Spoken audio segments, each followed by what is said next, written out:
되면서 그래서 노아는 그 믿음을 다해서 그 기간을 이제 통해서 방주를 지었습니다. 하나님께서는 약속하신 대로 홍수 심판을 합니다.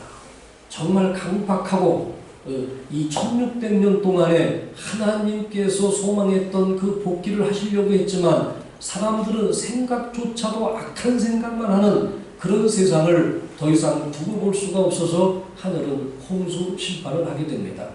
홍수 심판을 하는 목적은 뭐냐 하는 겁니다. 왜 40일 동안 홍수 심판을 하느냐? 원래 우리 인간이 아담 해와는 하나님만을 대했던 인류의 시조였습니다. 창조 원리는 우리 인간은 누구나가 한 주인만을 섬기게 되어져 있어요. 여러분들도 한 주인만을 섬기게 되어져 있었어요. 그런데 우리 인간이 타락함으로 말미암아서 두 주인을 섬기는 존재가 됐어요. 하나님만 섬기는 것이 아니라 사악한 욕심 많은 사탄을 섬기는 존재가 됐단 말이죠. 근데 그런 가운데에 1600년 동안 하나님은 복귀하려고 했지만 인간이 그 사악한 마음이 사탄과 하나가 돼가지고 음란한 세상을 만들어 놨기 때문에 하나님은 그 사탄과 하나 된 그 음란한 이 세상을 그것을 두 주인을 섬기는 존재들을 없애버리고 하늘 부모님만 하나님만을 모시는 한 사람이라도 그런 존재를 세우시려고 하는 섭리가 이 40일 홍수 심판으로 나타난 것입니다. 그래서 노아 가족만을 남겨놓고 하나님만을 대하는 노아 가족만을 남겨놓고 사탄을 대하는 음란한 이 세상 그걸 모두가 쓸어버리는 그런 섭리를 하시게 되는 겁니다. 그래서 하늘은 노아 가족 한 가족을 중심 삼고 섭리 복귀를 승리하셔가지고 거기에 메시아를 중심 삼고 새로운 이 땅에 하나님의 인류를 살아갈 수 있는 창조를 해나가는 그 섭리를 하고 싶었던 것입니다. 아버님께서 이렇게 말씀하셨어요. 1960년도에 참 아버님께서 참 어머니 행화를 찾으셔가지고 성혼식을 올리고 난 후에 하나님께서 하시는 말씀이 이제 너희 부부를 찾았기 때문에 이제 이 세상을 전부 다 쓸어버리겠다고 이 세상을 전부 다 심판해버리겠다는 거예요. 하나님께서 아버님하고 대화합니다. 그때 그 아버님께서 뭐라고 하셨냐면 아버님 제가 반드시 이 인류를 다 복귀해드리겠습니다. 그러니 나를 믿고 심판하지 않게 해달라고 하시는 그런 말씀을 하나님과 나눴다는 거예요. 그래서 그 얘기를 들은 제자 한 분이 어떻게 심판을 하시려고 했습니까? 노아 때 같이 홍수로 심판하시려고 했습니까? 라고 물어봤어요. 그랬더니 아버님께서 하시는 말씀이 그때의 하나님께서는 홍수는 한 번만 하신다고 했잖아요. 노아 때의 약속입니다. 다시는 홍수 심판하지 않겠다고 하는 것이 하나님의 약속이었는데 아버님과의 대화 속에서 하나님은 이제 너희 부부를 찾았기 때문에 이제 이 세상에 인류가 다 필요 없어요. 다 이거 사탄의 자식들이고 타락되어지고 음란 속에 살아가는 이 세상이 하나님은 무지한 거죠. 다 없애버리고 너희 가정을 중심 삼고 새로운 신천지를 만들겠다고 한 거거든요. 뭘 가지고 심판하시려고 했냐고 물어봤더니 아버님께서 하시는 말씀은 우박을 가지고 세상을 멸하려고 했다는 거예요. 우박을 가지고. 이런 말씀을 하신 적이 있습니다. 자, 그렇기 때문에 이제 하나님은 노아 가정을 중심 삼고 복귀 섭리를 통해서 하나님의 천지 창조의 이상을 실현하시려고 했기 때문에 세상을 심판하시는 홍수 심판을 그것을 40일 동안 하게 됩니다.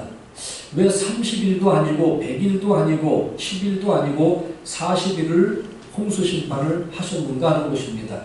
그 40수라고 하는 의미가 뭐냐 했을 때에 그 40수라고 하는 것은 아담부터 노아까지의 10대를 다 누가 차지해버렸어요? 사탄이가 침범해가지고 하나님의 인류 역사를 모든 것을 사탄이가 다 취해간 것이죠.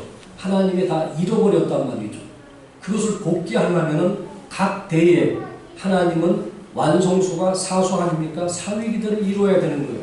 그걸 전부 다 복귀해야 되는 거예요. 잃어버린 10대의 사수를 전부 다 탕감복귀하기 위해서는 바로 갓대의 사수를 대하면은 10대까지니까 40수라고 하게 숫자가 나오죠. 이 40수를 탕감복귀해야 되기 때문에 40일이라고 하는 숫자 기간 동안 40일 동안 이 땅에 사탄을 분립하는 그런 홍수를 일으키게 되시게 됩니다.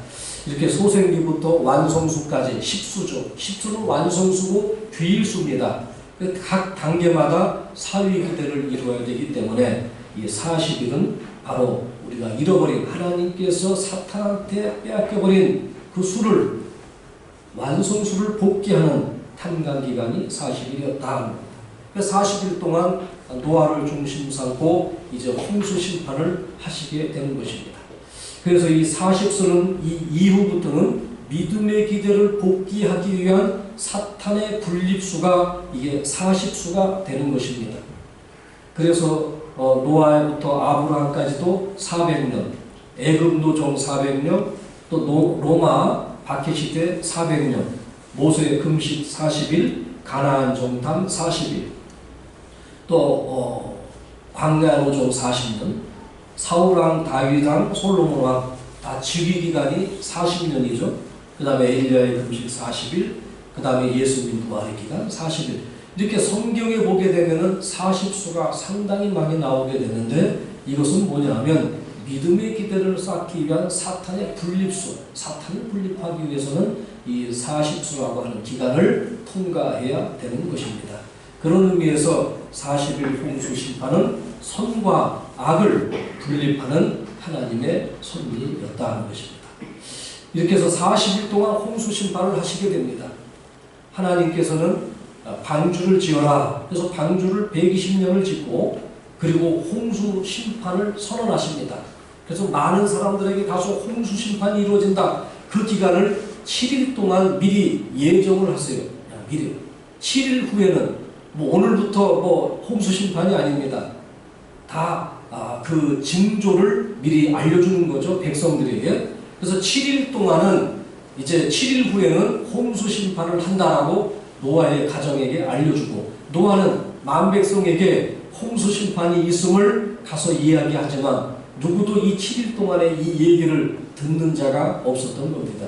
그래서 7일이라고 하는 기간을 지나서 그 징조의 기간을 지나가지고 그 다음부터 이제 40일 동안 홍수 심판을 하게 됩니다.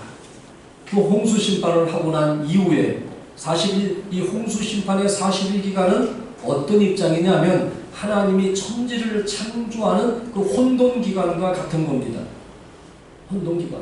하나님이 천지를 창조할 때에 혼돈의 기간이 있었죠. 그리고 나서 6일 동안 창조를 했듯이 이제 노아를 중심 삼고 세상을 다시 재창조를 하시는 거예요. 그렇기 때문에 40일 기간 이후는 천지 창조 후에 이 40일 기간 이후는 새로운 역사 노정을 상징하게 됩니다. 그러니까 천지 창조 후에 하나님이 어떻게 섭리를 하시는가를 상징적으로 보여주는 것이 노아 홍수 심판 이후에 노아가 지상에 내려올 때까지의 그 기간입니다. 그 기간은 바로 천지 창조 후에 전 역사 노정, 어떻게 하나님이 이 땅을 복귀해 나가시는가 하는 역사를 상징적으로 보여주고 있다는 겁니다. 그래서 홍수 심판 후에 150일이 지나가지고 이제 그 배가 이제 산꼭대기에서 이제 기대도 40일이라고 하는 기간을 통해서 이제 이 물이 말라가는 거죠. 그 기간을 통한 이후에 이제 까마귀를 내보내고 그 다음에 7일의 기간을 두고서 3차의 비둘기를 이 지상에 나가서 땅이 말랐는가를 확인하는 그 이야기가 성경 노아의 그 편에 보게 되면은 나오게 됩니다. 우리가 여기서 보게 될 때에 왜 그 땅이 말랐는가 안 말랐는가를 확인하기 위해서 굳이 비둘기를 3차에 걸쳐서 내보내야 됐을까 하는 것이죠. 거기에는 하나님의 비밀이 있는 것이죠. 오늘날 기독교에서는 이런 이유를 모릅니다. 왜 까마귀를 내보내고 그 다음에 비둘기를 굳이 이렇게 3차에 7일 단위로 거쳐서 왜 이것을 확인하기 위해서 내보냈을까? 이런 섭리적인 의미를 알지 못합니다. 그래서 이 성경에 감추어져 있는 이 비밀을 아는 자가 누구냐 했을 때에 이 땅에 오시는 재림주님만이 성경에 있는 모든 비밀을 풀고 하늘의 섭리를 이루시는 분입니다. 그러니까 이 성경의 문제를 해결하려면 참부모님을 만나지 않고서는 이 성경에 많은 비사로 되어져 있고 상징으로 되어져 있는 것을 알 수가 없는 것입니다. 그래서 홍수 심판을 선언하신 이후에 이제 40일 동안 공허하고 혼돈된 그 기간을 거치게 됩니다. 그리고 나서 이제 제일 먼저 까마귀를 내보내게 되죠. 까마귀를. 이 까마귀라고 하는 것은 사탄을 상징하게 됩니다. 그래서 천사장이 해화를 누리는 것을 이 까마귀가 이렇게 표현을 하고 또 심판 후에 40일 홍수 심판 후에 노아 가정이 이제 이 땅에 아담 가정처럼 인류의 조상으로 등극하게 되는데 거기에 혹시 그 노아 가정을 틈을 엿보면서 침범할 수 있는 조건이 있는가 없는가를 확인하기 위해서 방주에서 까마귀를 내보내가지고 쑥 둘러보게 하고 그 까마귀가 다시 방주로 돌아왔다고 합니다. 방주로 돌아왔다고 하는 것은 침범할 수 있는 조건을 찾지 못했다는 것이죠. 그것을 상징적으로 보여주고 있는 것이 바로 이 홍수 심판 이후에 까마귀를 내보내고 비둘기를 3차를 내보내게 되는 것입니다. 3차의 비둘기를 7일, 7일, 7일, 7수라고 하는 것은 완성수죠. 소생 완성, 장성 완성, 그리고 완성이죠. 이렇게 3단계를 거쳐가지고 하나님이 비둘기를 내보내게 됩니다. 이 1차 비둘기는 첫 아담을 상징하고 2차 비둘기는 후 아담을 상징합니다. 그리고 3차 비둘기는 재림주를 상징하게 됩니다. 1차 비둘기를 내보냈죠. 내보냈더니 빙빙 돌다가 앉을 곳을 찾지 못하고 다시 돌아왔다 이렇게 기록하고 있습니다. 다시 돌아왔다는 것은 뭐냐면 이것은 아담을 상징하는 것인데 아담을 중심 삼고 하나님이 이 땅에 창조 목적을 이루려고 했어요. 그런데 아담 가정의 타락함으로 말미암아서 하나님의 창조 목적을 이루지 못하게 됨으로 말미암아 하나님의 꿈, 하나님의 뜻, 이 땅에 이루려고 했던 그 섭리의 뜻을 이루지 못하시고 다시 거둬들이게 된 것이죠. 그것을 비둘기가 그 홍수 심판 이후에 바다를 배회하면서 앉을 곳을 찾다가 다시 돌아오는 것으로서 상징적으로 보여주게 되는 것입니다. 2차 비둘기를 다시 이제 7일 후에 내보냅니다. 근데 그 비둘기는 참 바닷가를 돌면서 땅이 말랐는가를 확인하면서 돌다가 감람나무의 잎사귀를 물고 다시 돌아옵니다. 그것은 무엇을 상징하는 것이냐 했을 때에 이 땅에 후아담인 분은 바로 예수님입니다. 예수님은 이 땅에 오셔서 하나님의 창조 목적을 탕감복귀 섭리를 완성하러 오시는 분이 예수님이었습니다. 그런데 그 예수님께서 이 땅에 오셨지만 만약에 인간들이 유대인들이 예수님을 믿지 못하고 불신했을 경우에는 하나님의 뜻을 이룰 수가 없게 되는 것입니다.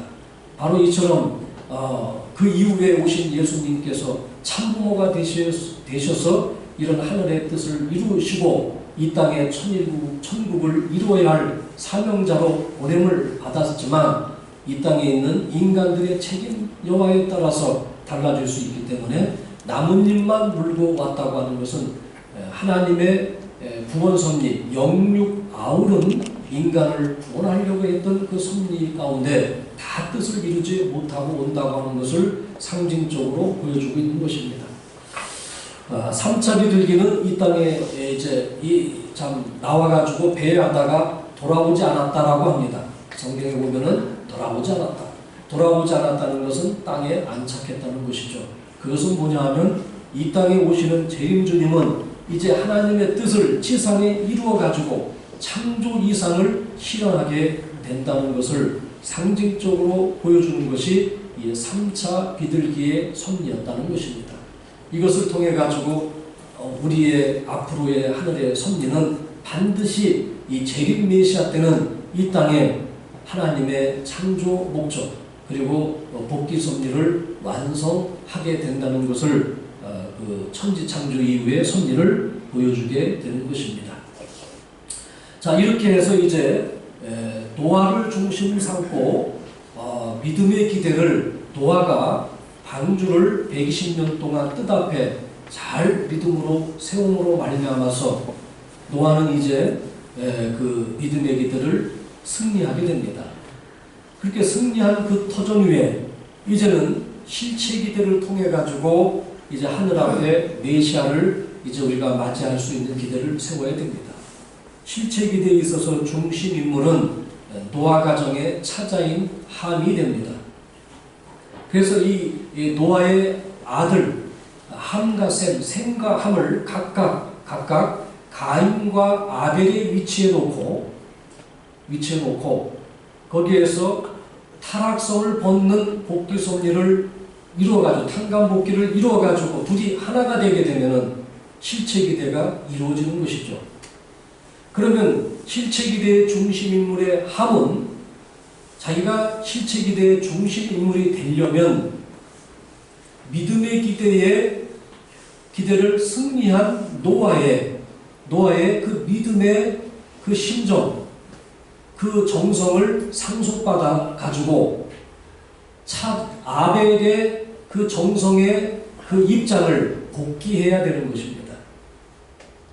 그냥 내가 찾아니까 실체 기대의 중심 인물로 쓰는 게 아닙니다. 중심 인물로 쓰려면은 중심 인물이 될 수 있는 조건을 세워야 되는 것이죠. 그 조건을 세우는 것이 뭐냐면 노아가 세운 믿음의 그 정성을 함이 상속받아야 되는 것입니다. 상속받아 가지고 그래서 1차가 되어야 실체 기대의 중심 인물이 되고 그 중심 인물이 돼 가지고 가인 입장에 있는 자기 형 셈하고 탄감 복귀 섭리, 탄감의 그 복귀 섭리에 의해서 타락성을 벗고 1차가 되었을 때에 비로소 노아 가정에 메시아가 올 수 있었던 것이죠. 자, 그런데 하나님은 그 섭리를 이루시기 위해서 함이 그 조건을 승리하게끔 하기 위해서 하나님은 섭리에 시험을 하십니다. 하나님도 시험하십니다. 하나님도 여러분들을 시험합니다. 저도 그런 경험을 한 적이 있어요. 시험을 합니다. 하나님이 시험 안 하는 게 아닙니다. 여러분들의 신앙을 다 시험해요. 왜냐하면 그 시험을 통과하지 못해가지고 중심인물로 세워가지고 아빌 입장에 세워놨다가 실수하면 그 다음에 더 큰 탄감이 오게 되니까 미리 여러분들을 다 그런 훈련을 시키는 거죠. 여러분들 여기까지 올 때까지 그냥 왔습니까? 그냥 오신 분 손 한번 들어보세요. 아무 누구 제재 없이 편하게 오늘 이 자리까지 왔다는 분 손 한번 들어보세요. 주변으로부터 얼마나 시달림을 많이 받고 온갖 시험을 다 당하고 핍박 다 당하고 그것을 다 이겨내고 오늘 이 자리에 온 거 아닙니까? 그거 똑같은 거죠.